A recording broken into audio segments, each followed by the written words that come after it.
Hello बच्चे हमारे, welcome to biology tuitions. और आज हम लोग कंटिन्यू करने वाले हैं क्लास 12 का मॉलिक्यूलर बेसिस ऑफ इनहेरिटेंस। और इसमें भी हम लोग देखने वाले हैं रेप्लिकेशन ऑफ डीएनए। लोग 2 एक्सपेरिमेंट पढ़ चुके हैं जिससे हम लोगों को पता चला कि डीएनए ही है हमारा जेनेटिक मटीरियल जो कि ट्रांसफ़र होता है।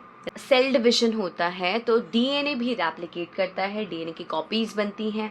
तो यहाँ पे हम लोग आज यही टॉपिक कंटिन्यू करने वाले हैं। सबसे पहले कि रेप्लिकेशन ऑफ डीएनए का मतलब ही क्या होता है। रेप्लिकेशन ऑफ डीएनए का मतलब होता है फॉर्मेशन ऑफ मल्टीपल कॉपीज़।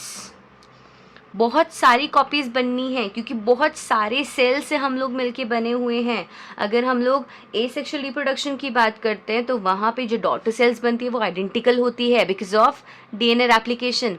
हमारी बॉडी में न्यूमरस सेल्स हैं जो कि कंटेन करते हैं same number of chromosome because of replication of DNA.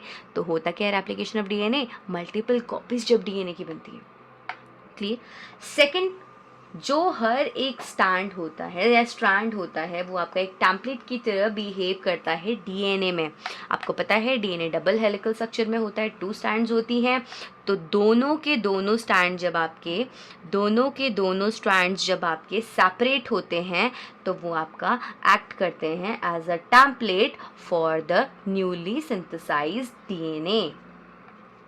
ठीक है, जिसकी वजह से according to the sequence of जो आपका टेम्पलेट है या पेरेंटल डीएनए है उसके अकॉर्डिंग न्यू डीएनए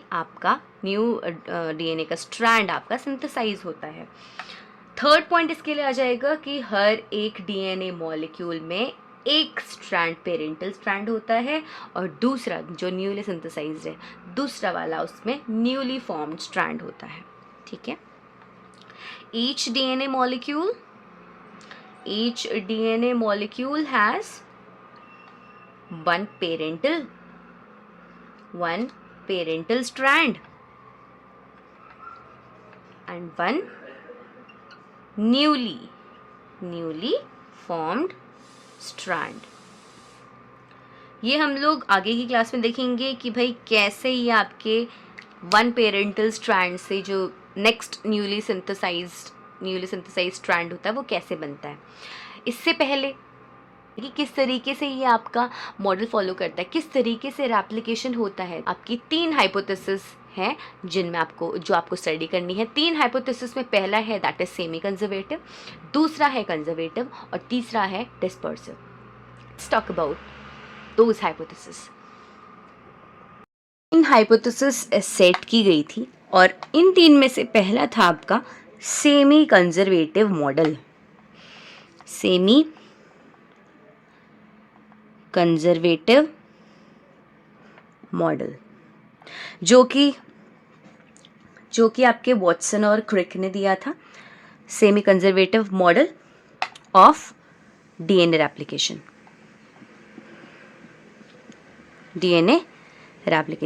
ये दिया था वॉटसन और क्रिक ने। इन्होंने क्या बोला कि जो भी आपका डीएनए होता है, जो भी आपका पेरेंट डीएनए होता है, ये पेरेंट डीएनए के स्ट्रैंड्स है दोनों और ये पेरेंट डीएनए है कंप्लीटली। आपको पता है कि डीएनए में आपका ATCG बेस पेयर्स होते हैं, नाइट्रोजनस बेस पेयर्स होते हैं, जहाँ पे कुछ आपके डबल बॉन्ड से बॉन्ड बनाते हैं और कुछ आपके ट्रिपल बॉन्ड से बॉन्ड बनाते हैं।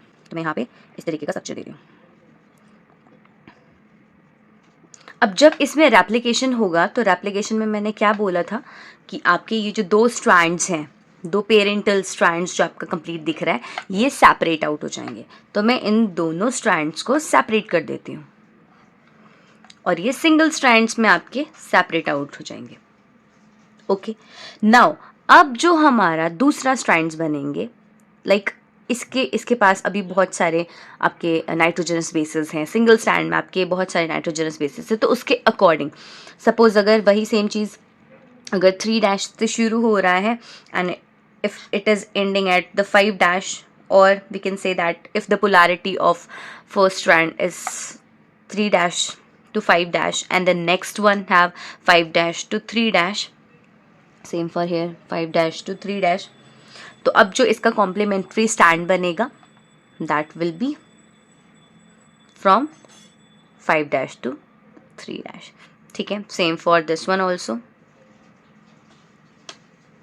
3' to 5'. क्लियर. तो यहाँ पे जो मैंने थिक बनाया है, these are the new strands, these are the new strands. और जो आपके मैंने थिन बनाए हुए हैं, these are the parental strand.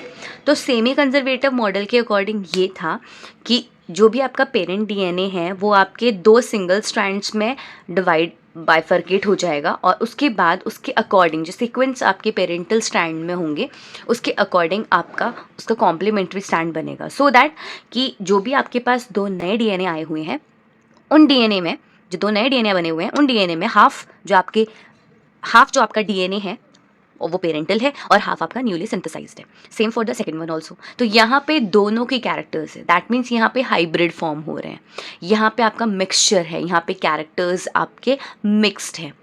कुछ आपके न्यू कैरेक्टर्स है और कुछ आपके इनहेरिट हुए हैं फ्रॉम द पेरेंटल डीएनए. तो this is the semi conservative method और सेमी कंजर्वेटिव मॉडल.